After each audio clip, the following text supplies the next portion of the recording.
स्वागत है। मैं हूं अभिषेक सिन्हा आपके साथ। 81 के दंगल की तैयारी शुरू हो गई है।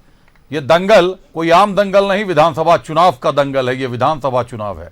झारखंड में विधानसभा चुनाव की आहट पूरी तरीके से शोर में तब्दील हो गई है। पक्ष और विपक्ष दोनों हमलावर। इस वक्त कांग्रेस की अहम बैठक दिल्ली में चल रही है। दूसरी तरफ बाबूलाल मरांडी ने प्रेस कॉन्फ्रेंस करके राहुल गांधी पर कई कटाक्ष किए, कई तरीके के आरोप लगाए और एक पूरा पोर्टफोलियो बना दिया, एक प्लान तैयार कर दिया कि किस तिथि को क्या करने जा रही है भाजपा। साथ ही साथ राजभवन जाकर अमर बाउरी ने शिकायत दर्ज करा दी कि पाकुड़ में हुए विवाद के पीछे बांग्लादेशी घुसपैठियों का हाथ है और सरकार का इस मामले में खामोश रहना बड़े सवाल खड़े कर रहा है। सवाल के जवाब में जेएमएम ने भी अपना तंज कसा है भाजपा पर। जेएमएम ने भी कहा कि ये दो राज्यों का मामला है, इसे राज्य के अंतर्गत का मामला ना बताएं। पहले आपको दिखाते हैं रिपोर्ट, फिर करेंगे चर्चा अपने अतिथियों के साथ, समझेंगे क्या होगा 81 के दंगल में। झारखंड में 81 सीटों पर दंगल, बीजेपी के दावे पर जेएमएम का सवाल। जेएमएम का दावा 9 सीटों पर समझ जाएगी बीजेपी। लोकसभा के बाद अब विधानसभा चुनाव की बारी है। झारखंड में सत्ता तक पहुंचने के लिए बीजेपी ने तैयारी तेज कर दी है। बीजेपी ने अपने 2 बड़े कद्दावर नेता को चुनाव प्रभारी और सह प्रभारी बनाया है। शिवराज सिंह चौहान और हिमंता बिस्वा शर्मा ने रांची में प्रदेश के नेताओं से बैठक की है और विधानसभा चुनाव की रणनीति पर न सिर्फ मंथन किया बल्कि झारखंड विधानसभा चुनाव में कमल खिलने का दावा भी। हमें जीतने के लिए 41 सीट चाहिए। हमको झारखंड का लोगों ने 52 सीट दिया है, आगे जाके 70 सीट भी दे देंगे। बीजेपी का तर्क है कि लोकसभा चुनाव में एनडीए गठबंधन को विधानसभा की 52 सीटों पर बढ़त मिली थी। ये नतीजा विधानसभा चुनाव में भी देखने को मिलेगा, लेकिन बीजेपी के तर्क को जेएमएम ने सिरे से खारिज किया है। जेएमएम ने दावा किया है कि विधानसभा चुनाव में बीजेपी सिंगल डिजिट पर सिमट जाएगी। नेतृत्व में चुनाव लड़ा जाएगा। हम उनको बधाई देते हैं कि आपका यह निर्णय कायम रहे ताकि आप अगले विधानसभा चुनाव में 10 के नीचे रहेंगे। हम ग्राउंड जीरो से तैयारी शुरू करते हैं। हमारे कार्यकर्ता, हमारे लोग, हमारे पार्टी के नेता, तमाम संगठन के लोग गांवों से तैयारी शुरू करते हैं। हमारे जो बड़े नेता हैं, आप देखिए कल्पना सोरेन जी, वो अपने क्षेत्र में भ्रमण उनका चल रहा है। चंपई सोरेन जी का लगातार क्षेत्रों में दौरा हो रहा है और सरकार जो कुछ भी कर सकती है, जो हमने सोचा था, जो हमने वादा किया था, उन सभी को पूरा करने का तो वो दिखता है। हम जुमलेबाज लोग नहीं, हम जुमले नहीं बोलते, हम काम करते हैं। बीजेपी ने दावा किया है कि लोकसभा चुनाव में झारखंड की जनता सत्ताधारी दल को नकार रही है। भ्रष्टाचार और अपराध से त्रस्त जनता अब की बार सरकार को उखाड़ फेंकने का संकल्प ले चुकी है। 80 लाख वोट मिला है भारतीय जनता पार्टी अलायंस को। 80 लाख लोगों ने इस सरकार को पूरी तरह से खारिज किया। इसके भ्रष्टाचार के कारण जो यहाँ असंतोष उत्पन्न हुआ, यहाँ जो लॉ एंड ऑर्डर की जो समस्याएं हुई, यहाँ जिस तरह से युवाओं को ठगा गया, महिलाओं से जिस तरह से दुष्कर्म की घटनाएं हुई, इसके लिए इस सरकार के खिलाफ लोगों ने मतदान किया है और इस बार विधानसभा में भी इसको बाहर कर दिखाया। बीजेपी के विधानसभा चुनाव प्रभारी शिवराज सिंह चौहान ने साफ कर दिया है कि बाबूलाल मरांडी के नेतृत्व में बीजेपी विधानसभा चुनाव लड़ेगी, जबकि जेएमएम को गुरुजी और हेमंत सोरेन के साथ राज्य सरकार के कामकाज पर भरोसा है। विधानसभा चुनाव 5 महीने बाद है, लेकिन दावे और आरोप प्रत्यारोप का दौर अभी से शुरू हो गया है। न्यूज़ 11 भारत के लिए रांची से राकेश और राजेश के साथ ब्यूरो रिपोर्ट। तमाम रिपोर्ट आपने देख ली, तमाम दावे देख लिए। शुरुआत करते हैं, रुक करते हैं अपने अतिथियों का। पहले स्वागत करते हैं, फिर करेंगे सवाल जवाब। हमारे साथ कांग्रेस से सुनील सिंह साहब हैं। सुनील जी स्वागत है आपका। झामुमो से अरुण वर्मा साहब हैं। अरुण जी बहुत स्वागत है आपका। और भाजपा से कमाल खान साहब हैं। कमाल जी बहुत स्वागत है आपका। कमाल जी पहला सवाल आपसे, जेएमएम ने आपकी चुनौती का जवाब दे दिया है। आप दावा कर रहे थे कि आप 50 से ज्यादा सीटों पर जीत हासिल करेंगे। आज जेएमएम ने दावा कर दिया कि 9 सीटें जितनी लोकसभा में आप लोगों को मिली हैं एनडीए को, गठबंधन को, उतनी ही सीटों पर समेट देगा आपको। तो जेएमएम के नेता ख्याली पुलाव बनाते रहे।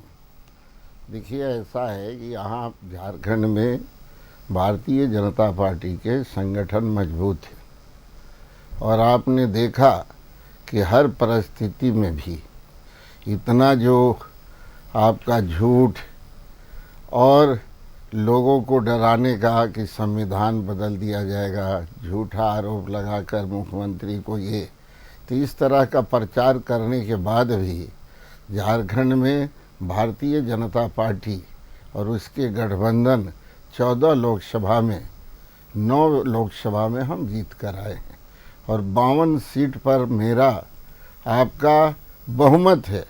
झारखंड के 52 विधानसभा सीट पर मेरा बहुमत है और 80 लाख लोगों ने भारतीय जनता पार्टी के उम्मीदवार को वोट देने का काम किया है। अब इसी से आपको पता चलेगा कि कौन भारी और क्यों है।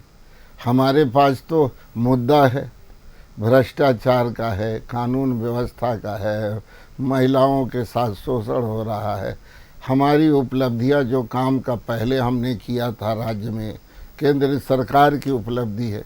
इन सारे मुद्दों को लेकर हम झारखंड विधानसभा में जाएंगे और जहां हमारी कमी रही है उस कमी को हमने अपना समीक्षा में कर लिया है, उस कमी को दूर करने का प्रयास करेंगे। और ये जो हंसने वाले हैं विपक्ष के भाई, वो हंसे। आप देखेंगे कि आने वाले विधानसभा चुनाव में झारखंड में 2/3 बहुमत से भारतीय जनता पार्टी गठबंधन यानी एनडीए गठबंधन की सरकार बनेगी। 2/3 बहुमत से एनडीए गठबंधन की सरकार बनाएंगे। जेएमएम का रुख करते हैं अरुण वर्मा साहब। एक तरफ आपके महासचिव कह रहे हैं कि 2.5 अंक भी अगर पहुंच गए तो बहुत है।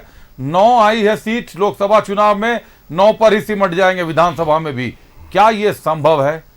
लोकसभा चुनाव के परिप्रेक्ष्य अलग होते हैं, लोकसभा चुनाव के मुद्दे अलग होते हैं, विधानसभा चुनाव के मुद्दे अलग होते हैं। और ये बात जेएमएम और कांग्रेस से बेहतर या भाजपा से बेहतर और कोई नहीं समझ सकता। 2019 के लोकसभा चुनावों ने जहां आप लोगों को झटका दिया था, वहीं विधानसभा चुनावों ने आपके सर पर ताज बिठा दिया था।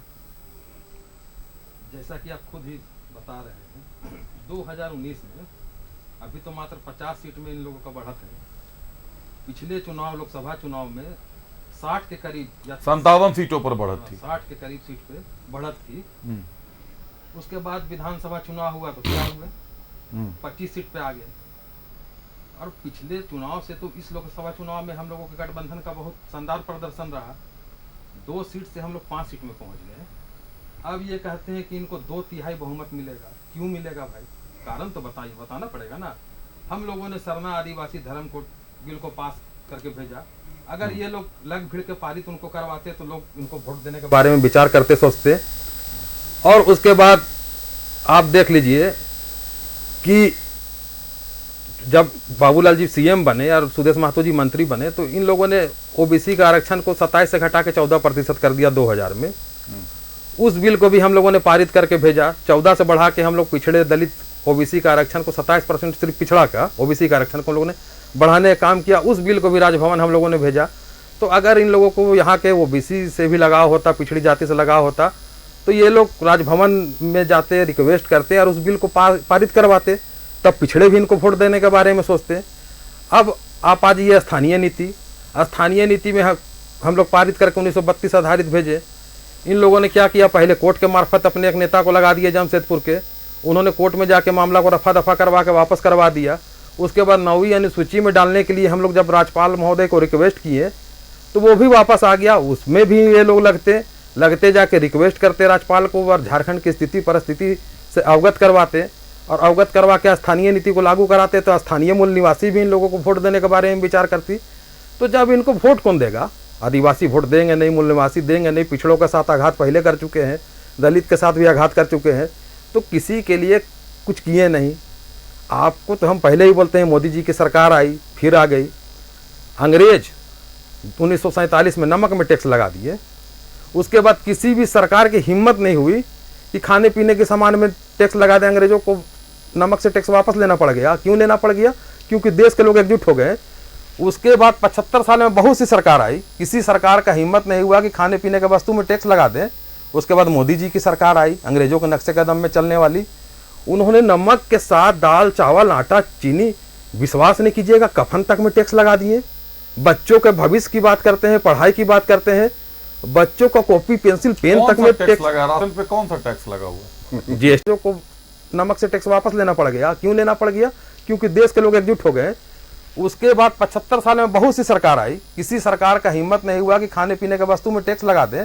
उसके बाद मोदी जी की सरकार आई, अंग्रेजों के नक्शे कदम में चलने वाली। उन्होंने नमक के साथ दाल, चावल, आटा, चीनी, विश्वास नहीं कीजिएगा, कफन तक में टैक्स लगा दिए। बच्चों के भविष्य की बात करते हैं, पढ़ाई की बात करते हैं, बच्चों का कॉपी पेंसिल पेन तक में टैक्स लगा। राशन पे कौन सा टैक्स लगा हुआ है? जीएसटी लगा हुआ है। राशन में जीएसटी लगा हुआ है। खाने का बिस्किट से लेके हर एक चीज में जीएसटी लग गया, तो कैसे नहीं लगा? कपड़ा में वैट लग गया, तो आप लोग तो जान के भी लगता है अनजान बन जाते हैं, आपको पता ही नहीं है कौन सा टैक्स लगा हुआ है। गजब सवाल। आप लोग के समय वैट नहीं था केंद्र में? कि था बिल्कुल, पर वैट था, जीएसटी तो था नहीं। जीएसटी से वैट में फर्क क्या है? अब वैट लगता है? कपड़ा में तो वैट नहीं लगता था, कभी नहीं लगा 70 साल के इतिहास में। कपड़ा में वैट 5% कपड़ा में लोग वैट लगा दिए। तो ये सब किसी को मुगालते में न रहने की आवश्यकता नहीं है। अंधेरे में ना झारखंड है ना देश की जनता है। मणिपुर में क्या किए सभी ने देखा। मणिपुर का मां आज तक नहीं निकला माननीय प्रधानमंत्री महोदय जी से। न मणिपुर के बारे में बोलते हैं, न महंगाई के बारे में बोलते हैं, न 45 साल में सबसे अधिक बेरोजगारी अभी है, कभी बेरोजगारी की चर्चा नहीं करते हैं। चले जाते हैं हिंदू मुसलमान करने, और उसके बावजूद टीडीपी से गठबंधन कर लेते हैं। जो टीडीपी कहती है कि हम नूर भाषा कॉरपोरेशन बनाएंगे, आंध्र प्रदेश का घोषणा पत्र में है। जो टीडीपी कहती है कि मस्जिद के रख रखाव के लिए 5,000 रुपये महीना हम देंगे, सालाना लाख रुपए तक मदद करेंगे। जो टीडीपी कहती है कि हम जो मदरसा में जो होते हैं हाजी, क्या हाजी है ना, तो उनको हम कहते हैं कि हम 10,000 रुपये महीना देंगे सरकारी उनको। तो भैया जब वो मदरसा और मस्जिद के इमाम को तनख्वाह देंगे, तो फिर बीजेपी के लोग पंडित जी को तनख्वाह क्यों नहीं देंगे? मंदिर के लोगों ने क्या गलत किया? क्या पंडित जी को गुनाह है? हिंदुत्व की बात करते हैं तो आप भी बात कीजिए। आप भी हर एक मंदिर में 5,000 10,000, जब आंध्र प्रदेश में आप ही गठबंधन की सरकार देने की घोषणा कर रही है और दे रही है, तो जब मस्जिद के इमाम से इतना मोहब्बत आप लोगों को है, तो मंदिर के पंडित जी से क्या दुश्मनी आप लोगों की है? तो ये लोग सिर्फ वोट के लिए किसी से भी मिल सकते हैं। महबूबा मुफ्ती जिसे खुद अलगवादी उग्रवादी कहते थे, उनसे भी मिलकर सरकार बना लिए। अभी भ्रष्टाचार के बारे में कमाल खान साहब बोल रहे थे। इनका बाबूलाल मरांडी जी क्या कहते थे? हमारे विधायकों को 2 बार बीजेपी ने खरीद लिया, सबूत लेके घूमते थे, प्रेस कॉन्फ्रेंस करते थे, हाई कोर्ट गए, 2 मिनट जरा समय दें। अरुण वर्मा साहब, आपने कह दिया कि खाद्य पदार्थ जीएसटी में आते हैं, नमक पर टैक्स लेते हैं मोदी सरकार। जीएसटी रजिस्ट्रेशन से छूट जिनको मिला हुआ उनमें कृषक हैं, जिन व्यक्तियों ने थ्रेशोल्ड सीमा को पार नहीं किया वो भी हैं, जिन आपूर्तिकर्ताओं को वस्तु और सेवाओं की छूट मिली है वो भी हैं, गैर जीएसटी वस्तु और सेवाओं की आपूर्ति करने वाले व्यक्ति भी हैं, माल और सेवाओं की आपूर्ति के अलावा अन्य गतिविधियों से जुड़े करदाता भी हैं, रिवर्स चार्ज के तहत कवर किए गए सामान की आपूर्ति भी है।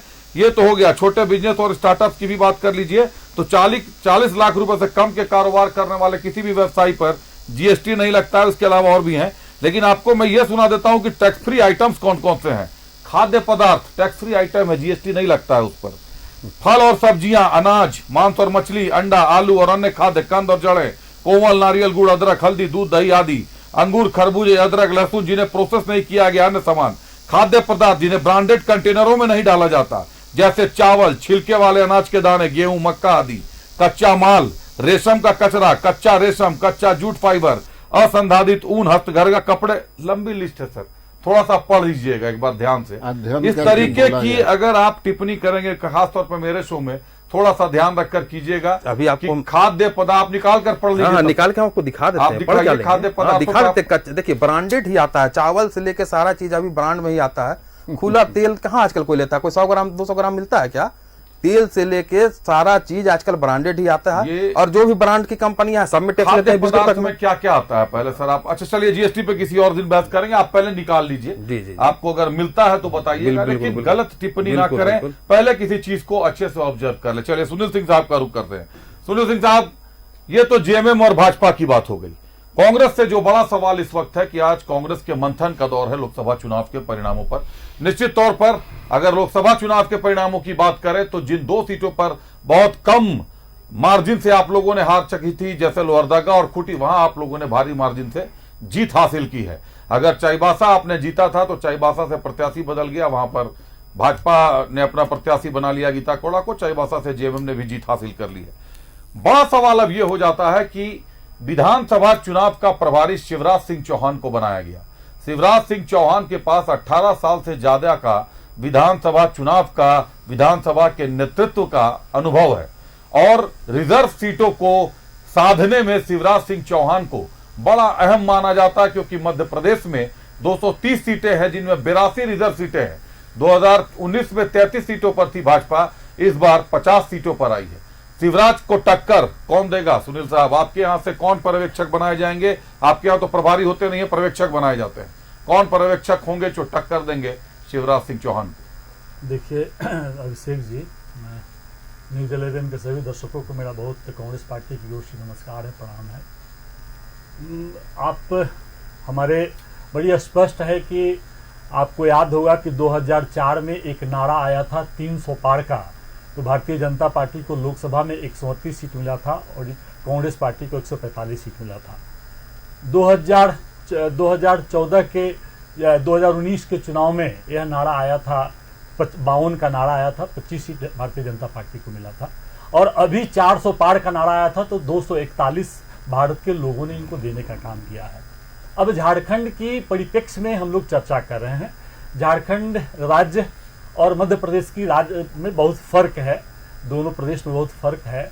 और आपको आपके चैनल में ही लोकसभा चुनाव के क्रम में बहुत से भारतीय जनता पार्टी के नेता आके वादा किया करते थे कि हम 14 लोकसभा और 1 गांडे सीट पर भी जीत हासिल करेंगे, लेकिन जनता ने जनाधिकार जो अपना जनादेश देने का काम था उसको प्रदेश के लोगों को जनादेश दिया है और बताया है लोकतंत्र का मालिक जनता होते हैं। तो इनका नारा जो है 52 का जो नारा है ये बहुत अच्छा है। 52 का नारा दिए थे, 25 आया था, फिर 52 का नारा दे रहे, फिर 25 पर सिमट जाएंगे। अब बात है कि देश का सबसे बड़ा व्यापम घोटाला जिसमें 45 लोग उस संदिग्ध मौत हुआ था उस घोटाले में, उसका उसी व्यापम घोटाले का बॉस जो है आदरणीय शिवराज सिंह चौहान झारखंड के प्रभारी बने हैं। जिस पर सिंचाई घोटाला का आरोप है, उस घोटाला के नाम से डर से हेमंता शर्मा ने भारतीय जनता पार्टी को ज्वाइन किया, उनको यहां का प्रभारी बनाया गया है। तो इस राज्य की जनता, हमारे प्रभारी आदरणीय मीर साहब, हमारे प्रदेश सदस्य आदरणीय श्री राजेश ठाकुर जी हैं और हम जेएमएम के चेहरा जो है आदरणीय हेमंत सोरेन जी, आदरणीय गुरु जी श्री सोरेन जी, जो पूरा प्रदेश पूरा राष्ट्र उनको एक संघर्षशील गुरु जी को मानता है, उनका अपना मार्गदर्शक मानता है, मार्गदर्शन मान के लोग काम करते हैं। हमारे राहुल गांधी जी एक भारत के नौजवानों का चेहरा, दो लोग उनको अपना मार्गदर्शन मानते हैं। तो हम लोग बिल्कुल तैयारी के साथ है, लोकतांत्रिक तरीके से, स्वस्थ तरीके से कि झारखंड की जो विधानसभा चुनाव 3 महीने के बाद आने वाला है, उस चुनाव में भी हम अहंकार की तरह बात नहीं करेंगे। राज्य की जनता यह समझ रही है, राज्य की जनता को देखिए, आपको पता है कि श्री हेमंत सोरेन जी को गिरफ्तारी से इस राज्य के आदिवासियों में भारी आक्रोश है और उनके प्रति सहानुभूति है।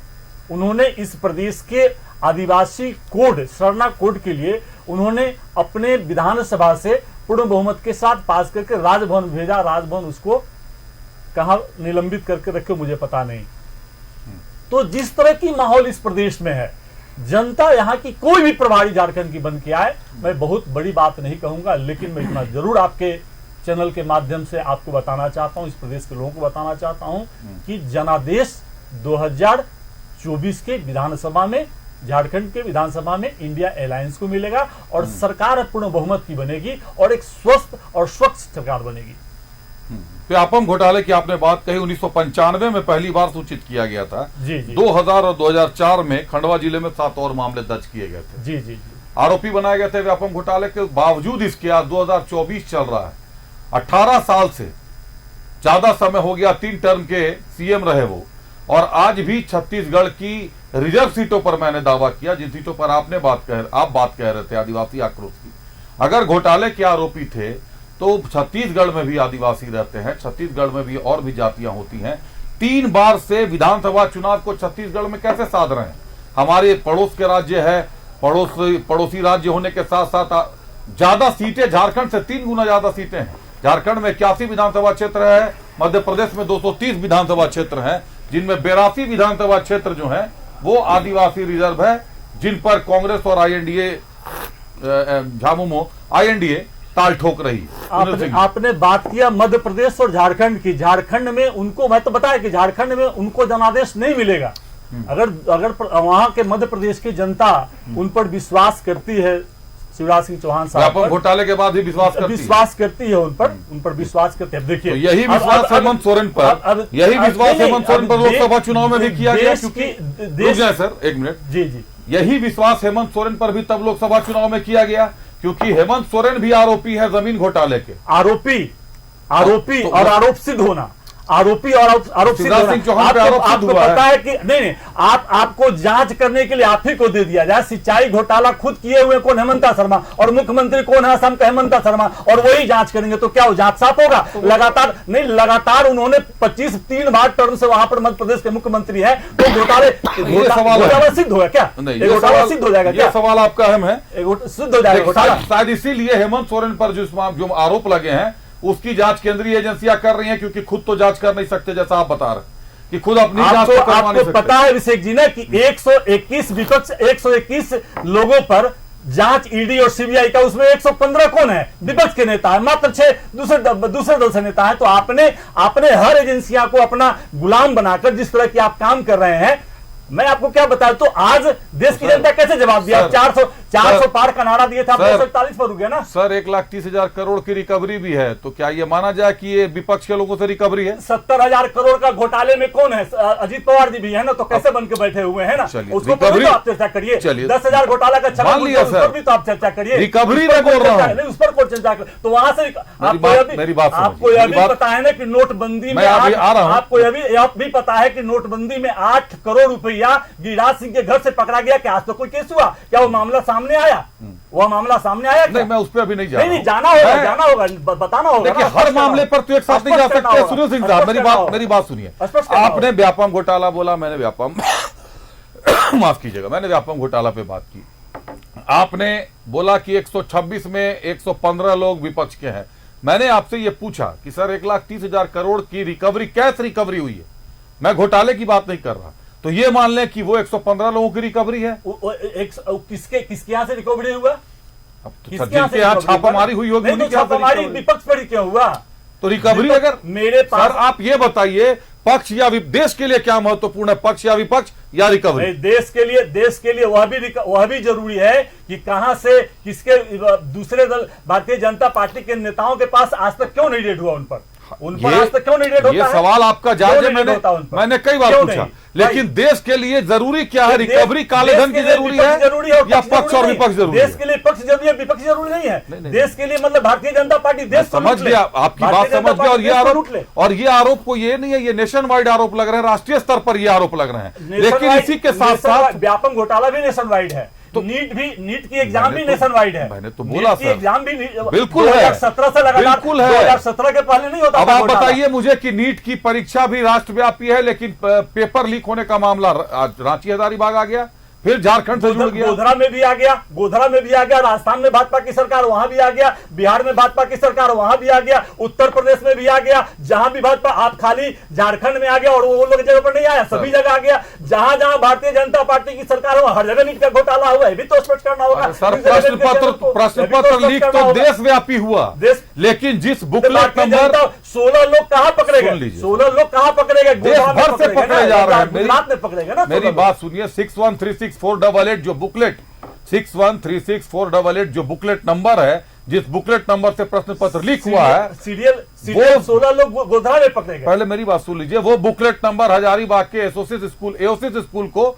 इशू किया गया था और एक लड़की का बुकलेट नंबर है। चलिए लौटेंगे इस पर भी। नीट पर सवाल, मुद्दा नीट नहीं है, मुद्दा तो यह है कि विधानसभा चुनाव को कैसे साधेंगे। जरा कमाल खान साहब से समझेंगे कि 57 सीटों पर बढ़त लेकर साहब 25 पर सिमट गए और 52 सीटों पर बढ़त लेकर अब आप विधानसभा साधने की बात कर रहे हैं।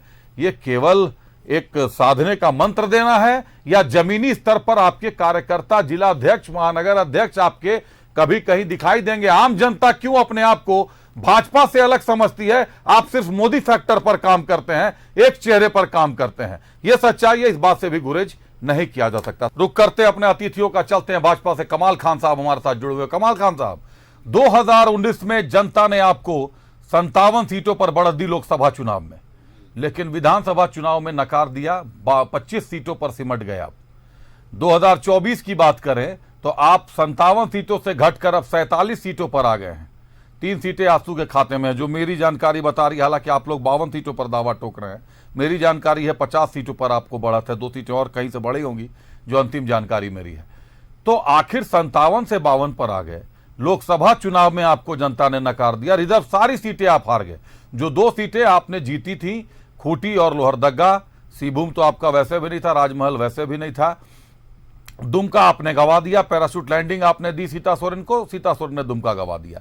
दोनों सीटें आपने उन्हीं कैंडिडेट से हार का स्वाद चखा रिजर्व सीटों पर, जिनको आपने उतारा था 2019 में।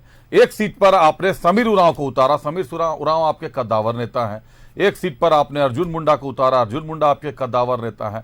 हर जगह से आप नकारे जा रहे हैं। उपचुनाव में भी अगर केवल रामगढ़ को छोड़ दे तो बाकी के उपचुनाव में भी जनता ने नकार दिया है। आपको नहीं लगता कि जमीनी स्तर पर आपके कार्यकर्ताओं ने काम करना ही छोड़ दिया है? सिर्फ मोदी का चेहरा देखकर आप चुनाव में उतरते हैं। आपके जिला अध्यक्ष, आपके महानगर अध्यक्ष, आपके बाकी की कमेटी क्या करती है? कभी आप लोगों ने इसकी समीक्षा की है? समीक्षा बैठक के दौरान जनता में आप लोग, सोशल मीडिया जब भी हम लोग झांकते हैं या मीडिया भी झांकते हैं, तो हमें जो दिखाई देता है कि सबसे ज्यादा कांग्रेस इसमें एक्टिव होती है, उसके बाद जेएमएम एक्टिव होती है, और आपके कार्यकर्ता जमीनी स्तर पर कहीं ना कहीं गायब हैं। किस चीज के शिकार हैं? तो आपको समीक्षा करनी चाहिए। बैठकों से तो सदन चलता है, सरकार तो नहीं चलती है, सत्ता तो नहीं मिल सकती। देखिए, ऐसा है कि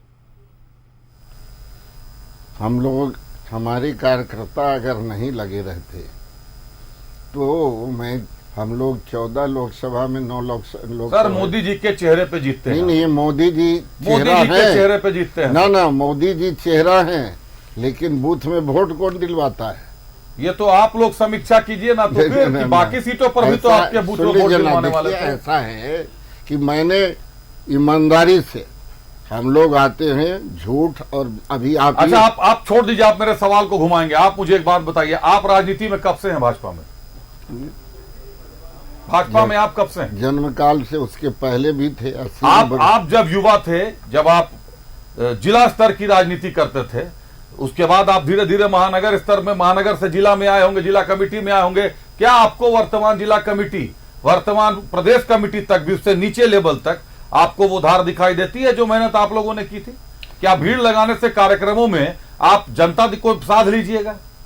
नहीं, ऐसा है कि पहले हम लोगों ने भारतीय जनता पार्टी को खड़ा करने के काम किया जी। जो बड़ वृक्ष था, छोटा कितना दाना, आज बड़ वृक्ष वो आपका बहुत छायादार होता है बड़ा होने के बाद।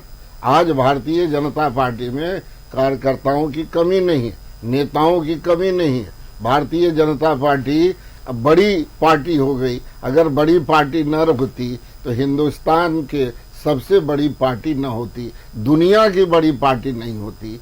और ये है, अब देखिए आपका कि झारखंड का ही ले लीजिए, अगर हमारा संगठन मजबूत न होता, कार्यकर्ता अगर न लगते, तो 14 में 9 लोकसभा हम नहीं जीतते। इसी से मैं बहुत जिम्मेदारी के साथ कहना चाहता हूं कि उस वक्त सरकार का, हालांकि देखिए आज भी माननीय रघुवर दास जी की सरकार जो थी 2019 तक चली, आज भी लोग नाम ले रहे हैं कि अच्छा काम उन्होंने किया, लेकिन काफी लगे हैं। नहीं, आपका आरोप देखिए, आरोप लगाना तो सर, आप जिस पूजा सिंघल पे आरोप लगाते हैं कि जेल में बंद है, वो INDA सरकार में हेमंत सोरेन की करीबी रही है। रघुवर दास साहब की सरकार में भी उनकी खूब चलती थी। ऐसा है कि अच्छे पद पर बैठी हुई थी। ऐसा है कि हमने भ्रष्टाचार मुक्त शासन दिया, चाहे कोई भी माई के लाल में नहीं है। हमारे सामने अगर मैं भी हूँ तो मैं भी अगर गलत करूंगा तो जेल के सलाखों में बंद हो जाऊंगा। चलिए, अरुण वर्मा साहब से समझ लेता हूं। नहीं, लेकिन आप इसे समझ लीजिए कमाल साहब कि आप लोगों को रूट स्तर पर शायद काम करने की जरूरत अब मीडिया को भी दिखने लगी है कि अगर कार्यकर्ताओं की आपकी बात करें या जिला स्तर पर नेताओं की बात करें, तो आपके यहाँ सब ऊपर लेवल के अब नेता हो गए हैं। अब ग्राउंड लेवल के नेता आपके पास नहीं है। ग्राउंड लेवल के कार्यकर्ता भी पता नहीं कैसे, आप लोग कहते हैं हमें तो नजर नहीं आते। अब या तो हमारी आंखें बंद हैं कि हमें कांग्रेस के कार्यकर्ता दिखते हैं, नेता दिखते हैं, जिला स्तर पर जेएमएम के दिखते हैं, आपके दिखाई नहीं देते। आप लोगों की सीढ़ी शुरू होती है प्रदेश स्तर से। अगर नेता जो बोलने वाले अच्छे हैं, अगर प्रवक्ता जो बोलने वाले अच्छे हैं, सब प्रदेश स्तर से आपके शुरू होते हैं। आपके जिला स्तर पर कहीं से, हर जगह से, पूरे झारखंड में आप छान लीजिए, मुझे बता दीजिएगा, अगर आपको लिस्ट मिल जाए तो मुझे दे दीजिएगा, तमाम जिला अध्यक्षों की सूची। आप चाहेंगे तो मैं आपके सामने रूबरू हो जाऊंगा किसी के साथ भी। अरुण वर्मा साहब, एक चीज हमारा ऐसा है कि इतना इन लोगों ने किया, सिर्फ जवाब इनका। तो आप तो सर अभिनंदन समारोह कर रहे हैं ना जीतने वाले के साथ, हारने वाले को क्या दीजिएगा? नहीं, आरोप लगाया इन लोगों ने कि हमको ये बोले, हम लोगों का ये कर दिए, वो कर दिए। अगर हमारे पास जो भ्रष्टाचारी रहते तो जेल गए। अब इन्हीं की सरकार थी 2G स्पेक्ट्रम, उसमें मंत्री गए कौन, आपको मालूम है कि नहीं? एकदम मालूम है। तो उसमें साबित हुआ क्या? यह भी तो मालूम है कि सुप्रीम कोर्ट नहीं, क्लीन चिट उन्हीं का आपका मंत्री, उन्हीं की सरकार। सर जेल जाने को मुझे लगता है कि राजनीति में आपको बीच में नहीं, पहले हमने बोला नहीं, आप जो बोले हैं। अरे सर 25 तारीख को तो आप लोग काला दिवस आरोप लगाते, ये तो 25 तारीख को तो कोई इमरजेंसी का सिचुएशन था। आज कांग्रेस का भी दावा है कि ईडी और सीबीआई के जरिए आपने इमरजेंसी का सिचुएशन बना कर अच्छा बताइए, तो जेल जाना उन लोगों संविधान को तो आपका, इन लोगों ने आपका बदला। काला दिवस क्यों बोला जाता है कि सारे विपक्ष के नेताओं को? सर ये तो आप लोगों को चुनाव के पहले जनता तक पहुंचाना था मैसेज, जिसमें आप लोग असफल रहे। सीटें 12 से घटकर 9 पर आ गए, फिर भी आप लोग वही नहीं, फिर भी आप लोग संतुष्ट नहीं। एंकर महोदय, मैं बहुत अदब के साथ आपसे अर्ज करना चाहता हूं कि यही झूठ को, इन लोगों को, भ्रम को हम लोगों ने पकड़ने का काम किया है। और आने वाले विधानसभा चुनाव में आप देखेंगे, मैं चैनल पे इसका विरोध जताता हूं सर। आप ये ना कहे कि भ्रम में जनता फंस गई और वोट दे दी। नहीं, जो आपका जनादेश है, जनादेश को सम्मान, जनादेश को सम्मान, जनादेश तो हमारे पक्ष में है। जनादेश ठीक है, आप अपने हमारा जब आप अपने पक्ष में मानिए। और कमाल साहब आप अपने पक्ष में मानिए। नहीं, आपका विधानसभा में जिस तरह आपने कहा, हमारा कैडर बेस पार्टी है, कार्यकर्ताओं की पार्टी है। अगर कार्यकर्ताओं की पार्टी न रहती तो हम 9 लोकसभा नहीं जीतते। 9 लोकसभा, और यही देखेंगे आप कि कल विधानसभा में भी देखेंगे कि यही हमारे कार्यकर्ता मिलकर आपका 2/3 बहुमत से झारखंड। मैं भी देखूंगा सर। और आप लोगों की अगर यही, आप लोगों के ऊपर के पायदानों में अगर यही स्थिति रही तो आप लोग भी देखेंगे। लेकिन मेरा एक आग्रह है, जनादेश पर सवाल न उठाएं कि किसी तरीके का भ्रम फैलाकर या झूठ बोलकर किसी ने वोट ले लिया, रिझा लिया और जनता मूर्ख बन गई। जनता कभी मूर्ख नहीं होती। जनता ने अगर जनादेश दे दिया उसका सम्मान कीजिए। अरुण वर्मा साहब, अभी अभी कमाल साहब ने कहा कि भ्रष्टाचार मुक्त शासन दिया था इन्होंने 2014 से 2019 तक। पल्स अस्पताल कब बना अरुण वर्मा साहब, और जमीन का अलॉटमेंट कब हुआ था? कभी देखा है आप लोगों ने? आरोप जेएमएम पर भी है, लेकिन आप लोगों ने पलट कर देखा है कि जमीन का आवंटन कब हुआ था पल्स अस्पताल का या बाकी दूसरी जगहों का? देखिए, वो तो रघुवर दास के शासनकाल में ही हुआ था। और रघुवर दास जी तो बहुत बेजोड़ सरकार चलाए। उनका बकाया बिजली बिल आज तक हम लोग भर रहे हैं। जब राज से हटे तो खजाना खाली करके हटे, राज को कर्ज में डुबा के हटे। बोले तो उनके शासन काल में आप देख लीजिए, विकास के नाम पे विनाश हो रहा था। 14 लाख राशन कार्ड को उन्होंने डिलीट कर दिया, 14,000 सरकारी स्कूलों को बंद कर दिया। क्या ये विकास का बात करते हैं? आप देखिए, भ्रष्टाचार के बारे में बोलते हैं। किस भ्रष्टाचार के बारे में बोलते हैं भैया? भानु प्रताप शाही 130 करोड़ के दवा घोटाले का आरोपी, 8 करोड़ का संपत्ति ईडी ने जब्त कर रखा है, वो इनके पार्टी में है। अब आप देख लीजिए, शशि भूषण मेहता हत्या बलात्कार का मामला है, वो भी इनके पार्टी में है। संजय सेठ जिनके ऊपर ईडी रेड करती है, जमशेदपुर के हैं, रांची के संजय सेठ के बारे में नहीं बोल रहे हैं। जी तो संजय सेठ जी ईडी रेड की, छापा पड़ा, उसके बाद बीजेपी में शामिल हो गए, राज्यसभा चले गए। अशोक चौहान जिनके बारे में माननीय प्रधानमंत्री जी कहते थे कि इन्होंने शहीद सैनिक की विधवा को भी नहीं छोड़ा, उनका जमीन में घोटाला कर लिया, उन्हें भी बीजेपी ले लेती है। सुजान चौधरी, उनका ईडी उनको रेड करती है, फिर वो भी बीजेपी में चले जाते हैं। दिगंबर कामत के ऊपर ईडी रेड करती है, वो भी बीजेपी में चले जाते हैं। उसके बाद मुकुल राय, जिनको बीजेपी के नेता क्या बोलते थे, भाग मुकुल भाग, मुकुल सीधे भागे और बीजेपी में चले गए।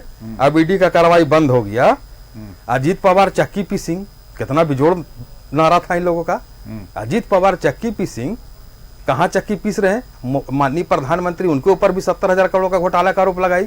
अभी बीजेपी में वो जाके डिप्टी सीएम बने हुए हैं, उनका केस भी ईडी वापस लेना चालू कर दिया।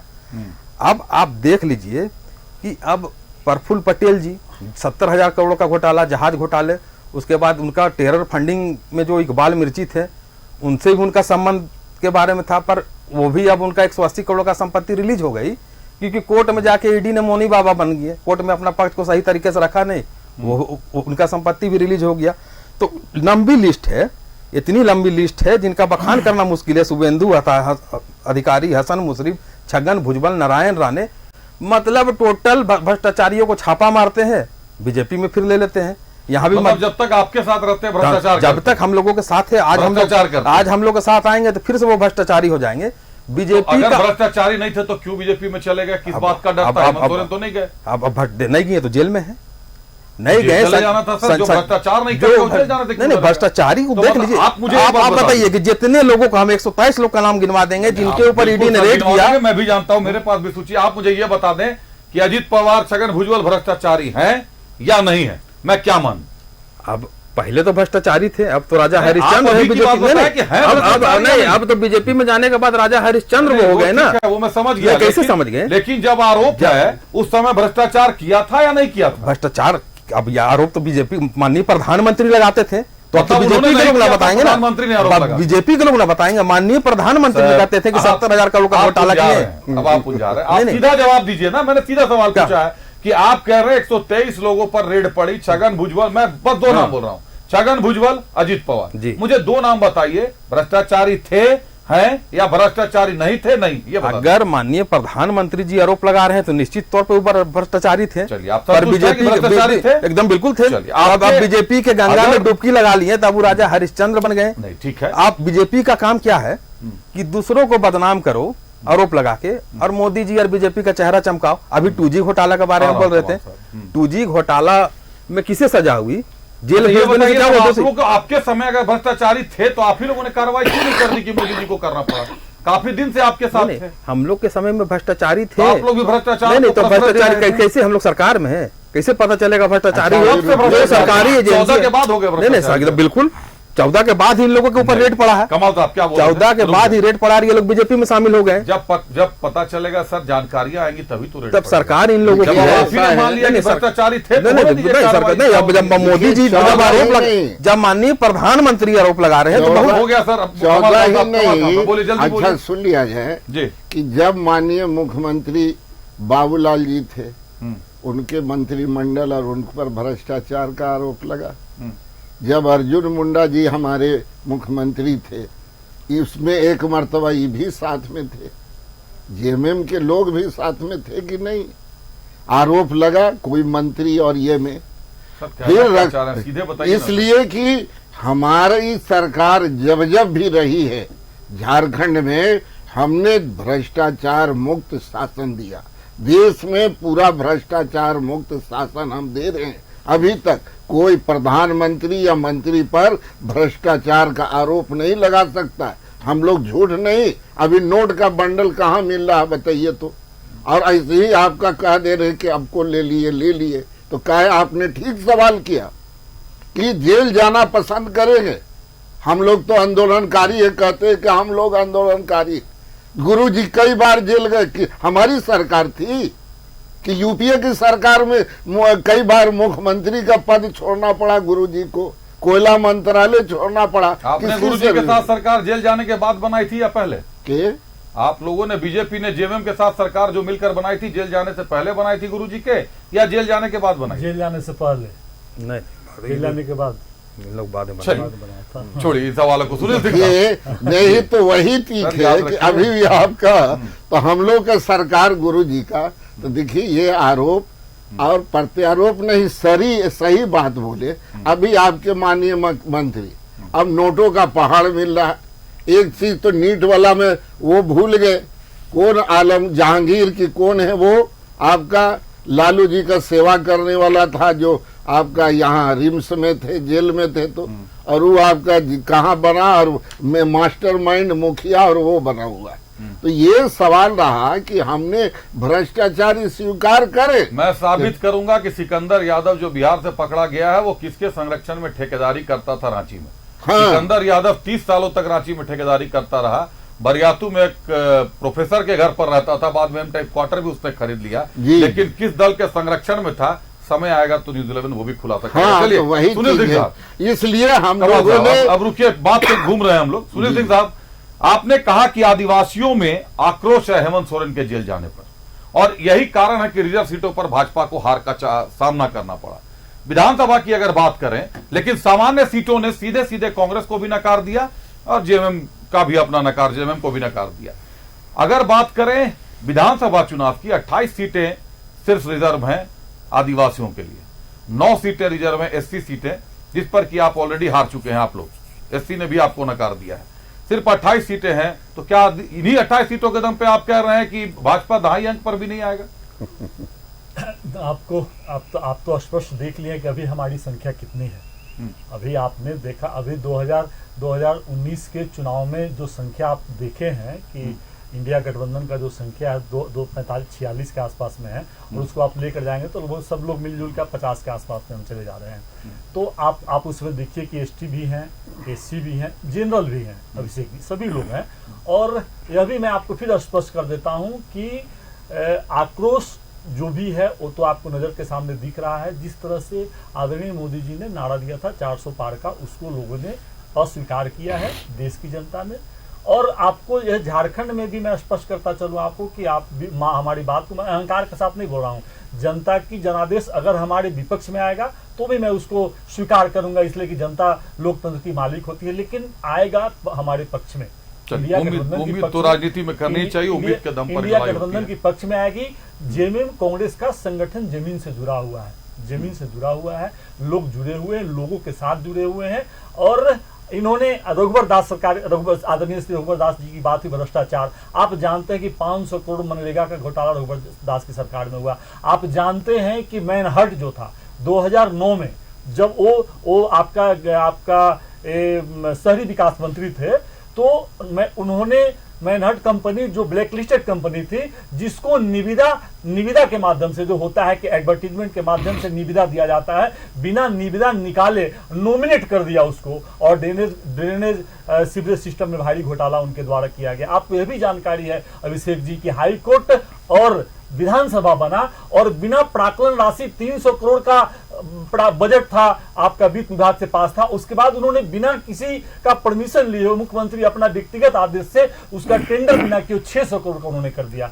तो इन आपको पता है कि मनरेगा में ही पूजा सिंघल जी हैं, जमीन घोटाले में पूजा सिंघल जी, आशीर्वाद किनका प्राप्त था? रघुवर दास जी का। जितनी भी जांच इस राज्य में ईडी और सीबीआई का भी चर्चा हुआ था, समाचार पत्रों में आया था, आपके चैनल के माध्यम से आया था कि रघुवर दास के खिलाफ जांच का सुई वहां तक जा रहा है, जिसके कारण उनको संवैधानिक पद पर बैठा दिया गया कि वहां तक जांच नहीं जाए। लेकिन यह राज्य की जनता जानती है, और हम लोग एक कहते भ्रष्टाचार मुक्त हमारी सरकार थी। सबसे ज्यादा भ्रष्टाचार तो उनके राज्य में हुआ। आपको पहली बार ऐसा देश में हुआ है कि किसी की सरकार ने दारू सरकार बेचा है, और रघुवर दास की सरकार ने बेचा, छत्तीसगढ़ के और हरियाणा के माफियाओं के द्वारा। आप लोग उसी को आप लोगों ने कंटिन्यू कर रखा है सर। ठीक है, आपकी बात को मैं भी स्वीकार करता हूँ, आपकी बात को यही तो सवाल आ जाता है, यही सवाल आ जाता है सुनील जी की अगर इस तरीके की गलतियां पूर्व की सरकारों ने की हैं, और आप जब सत्ता में आते हैं तो आपके पास भी एजेंसियां हैं, आपके पास भी एंटी क्राइम ब्यूरो है, आपके पास भी सीआईडी है, कोई कार्रवाई नहीं होती। हमाम में सभी नंगे हैं, सब एक दूसरे को ढकने में लगे रहते हैं कि हम उसको ढकेंगे, उसको खोलेंगे तो वो हमको खोलेगा, और इसमें केंद्र घुसता है। अगर आप सत्ता में है, 2014 से 2019 तक रघुवर दास की सरकार थी, इतनी गड़बड़ियां हुई हैं, तो 2019 से 2024 तक आप भी सत्ता में है सर, और कम एक दूसरे पर अटैक नहीं किए हैं आप लोगों ने, पूरा अटैक किया है। तो फिर मैनहट पर जांच क्यों नहीं खुलवा देते हैं सर? क्यों नहीं एसीबी इंक्वायरी करती है? क्यों नहीं रिपोर्ट करती है, चार्जशीट करती है? बाय नेम का चार्जशीट करना तो लगातार अभिषेक जी लगे हुए कि राज्य की सरकार आप याद करें अस्थिर हो जाए। लगातार भारतीय जनता पार्टी का बयान देखिएगा कि सरकार को अस्थिर करने के लिए आप 1,36,000 को इस राज्य को कैसे रेवेन्यू कैसे जनरेट किया जा रहा है। मत बताइए, आपके एक विधायक सर आपके एक विधायक केस दर्ज कराते हैं कि पार्टी को तोड़ने की कोशिश की जा रही है, आपके 3 विधायक कलकत्ता में पकड़े जाते हैं, जेल चले जाते हैं, फिर सब मिलकर दिल्ली चले जाते हैं। जब सरकार बड़ी भी कर देता है, 3 विधायकों को हाईकोर्ट बड़ी भी कर देता है। कंप्लेनेंट कौन था? ये बड़ी भी कर देता है। कौन था सर? हमारी ईमानदारी है। कंप्लेंट कौन था? बड़ी भी। और उसके बाद सब मिलकर समाप्त होती है। और उसके बाद सब मिलकर फिर दिल्ली चले जाते हैं। भारतीय जनता पार्टी खरीद बिक्री का काम किया कि नहीं किया? हेमंता शर्मा के यहाँ लोग गए कि नहीं गए? हेमंता शर्मा बुलाए कि नहीं बुलाए? सरकार आपके लोग बिना आपको बोले चले गए, वो गलत है। साजिश हुआ कि नहीं हुआ? नहीं, सरकार साजिश हुआ कि नहीं? मुझे लोकतंत्र में राजनीति है। नहीं, राजनीति आप लोग भी करते हैं। देश में नहीं, 5 बजे भोर में सिंगल विधायक को मिलाकर मुख्यमंत्री बना देने का राजनीति नहीं है। तो मतलब आपके विधायक गए थे राजभवन में महाराष्ट्र में आपने अपना अतिथियों का सीधे चलते, उनके पास वक्त की कमी है, जल्दी जल्दी जवाब दीजिएगा। कमाल खान साहब, सबसे पहला सवाल आपसे, 2019 में एनडीए की हार का सबसे बड़ा कारण आजसू और भाजपा का अलग अलग लड़ना था। इस बार सीटों का बंटवारा सही सलामत कर लेंगे सर? कितनी सीटों पर आप लड़ेंगे, कितनी सीटों पर आजसू, या फिर अलग अलग सीटों पर लड़ेंगे? क्योंकि चंद्रप्रकाश चौधरी साहब को केंद्रीय मंत्रिपरिषद में जगह नहीं मिली, इसको लेकर काफी अनबन सुनने को मिल रही है। देखिए, हमारा सबसे पुराना साथी है, विश्वसनीय साथी हैं, साथ में रहे हैं, और निश्चित रूप से अब इस बार आजसू और भारतीय जनता पार्टी मिलकर झारखंड विधानसभा का चुनाव लड़ेंगे हम लोग। और निश्चित रूप से इसीलिए कि आपने ठीक आपका पकड़ा कि ना नुकसान तो हुआ था हमारा आजसू के साथ, तो कागज पे नहीं, आजसू और बीजेपी का ना बहुत सामने ही है कि हम लोगों ने सीट को गंवाया था। लेकिन इस बार आपका निश्चित रूप से दोनों लोग को घाटा लगा था, उनको भी लगा, हमको भी घाटा लगा। लेकिन 19 का इतिहास और तवारीख हम लोग न दोहराएंगे निश्चित रूप से। इसीलिए मैं कह रहा हूँ कि हमारे कार्यकर्ता के दम, बल और आजसू के साथ गठबंधन 2024 के विधानसभा चुनाव में 2/3 बहुमत से निश्चित रूप से जीत हासिल करेगा। अरुण वर्मा साहब का रुख करते हैं। अरुण वर्मा साहब, जेएमएम केवल आदिवासी आरक्षित सीटों पर लड़ेगी या सामान्य सीटों पर भी नेता उतारेंगे आप लोग अपने? बिल्कुल, हम लोग सारे सीट पे चुनाव लड़ेंगे। आदिवासी आरक्षित सीट में भी लड़ेंगे, सामान्य सीट में भी लड़ेंगे, जो एसी के लिए आरक्षित थे उनके सीट में भी लड़ेंगे। हम लोग सबका साथ सबका विकास का बात असली मानने में हम लोग करते हैं। ये लोग भट्टाचार्य साहब ने कह दिया था कि 81 सीटों पर जेएमएम चुनाव लड़ने में सक्षम और लड़ेगी। 81 सीटों पर लड़ेंगे या गठबंधन में लड़ेंगे? सक्षम तो है, पर गठबंधन में अभी तक चल रहा है तो बिल्कुल हम लोग मान के चल रहे हैं गठबंधन में ही चुनाव लड़ेंगे। और हम लोग विकास की बातों में चुनाव लड़ेंगे। हम लोग जो ओपीएस लागू किए उसमें चुनाव लड़ेंगे। हम लोग जो महिलाओं को अभी वृद्धा पेंशन को कर दिए यूनिवर्सल, बच्चियों को पढ़ाने के लिए हम लोगों ने फुल्लो झानो योजना चलाया। हम लोगों ने झारखंड देश का पहला ऐसा राज्य है कि गरीब के बच्चे, दलित के बच्चे पढ़ने के लिए विदेश जा रहे हैं, उसमें हम लोग चुनाव लड़ेंगे। विकास की बातों पे, विकास की बात में चुनाव लड़ेंगे। और नहीं तो देखिए, भ्रष्टाचार के बारे में तो लोग थोड़ी बात करते हैं। कर्नाटक विक्टिम कार्ड अगर ना हो, विकास की बातें हो तो ज्यादा बेहतर है। सुनील सिंह साहब का रुख करते हैं। सुनील सिंह साहब, कितनी सीटों पर जीत दर्ज कराएंगे? सीधा सवाल, क्या लगता है कितनी सीटों पर मजबूत है? लोकसभा चुनाव बता रहा है कि आप लोग 31 विधानसभा क्षेत्रों में मात्र मजबूत हैं। धरातल क्या बताता है? अभिषेक जी, धरातल पर हम आपको बड़ा स्पष्ट कर दें कि इंडिया गठबंधन स्वस्थ परंपरा के तरह जो लोकसभा में लड़े हम लोग, विधानसभा में हम लोग गठबंधन बिल्कुल स्वतंत्र तरीके से, स्वस्थ तरीके से हम लोग मिलकर लड़ेंगे। और आपके प्रदेश में, झारखंड की प्रदेश में हेमंत सोरेन जी के नेतृत्व में चुनाव लड़ेंगे, आदरणीय गुरु जी के नेतृत्व में चुनाव लड़ेंगे। राहुल गांधी जी चेहरा होंगे, हमारे मीर साहब चेहरा होंगे, राजेश ठाकुर जी चेहरा होंगे, और इन चेहरा के साथ हम चुनाव लड़ेंगे। और हमारी सरकार इस राज्य में पुनः एक बार 2024 में इंडिया गठबंधन की सरकार बनेगी। यह आपके चैनल के माध्यम से बिना अहंकार का मैं जनादेश का सम्मान करते हुए आपके समक्ष बात बोल रहा हूं। चलिए, 81 के दंगल में हर पार्टी के प्रवक्ता ने आपके सामने अपने दावे स्पष्ट कर दिए हैं। समय नजदीक आता जा रहा है चुनाव का। आंकते रहिए, जांचते रहिए, पढ़ते रहिए कि कौन कितने पानी में है, कौन कितनी राजनीति कर रहा है, कौन कितना खेल खेल रहा है। धन्यवाद करते हैं अपने अतिथियों का। हमारे साथ कांग्रेस से सुनील सिंह साहब थे, बहुत धन्यवाद सुनील जी आपका। आजसू से सुनील वर्मा साहब थे, बहुत अरुण वर्मा साहब थे, अरुण वर्मा जी बहुत धन्यवाद आपका। और भाजपा से कमाल खान साहब थे, कमाल जी बहुत धन्यवाद आपका। आप सभी अतिथियों का बहुत धन्यवाद। खबरें चलती रहेंगी, बने रहिए न्यूज़ 11 भारत के साथ। मुझे दीजिए इजाजत, नमस्कार।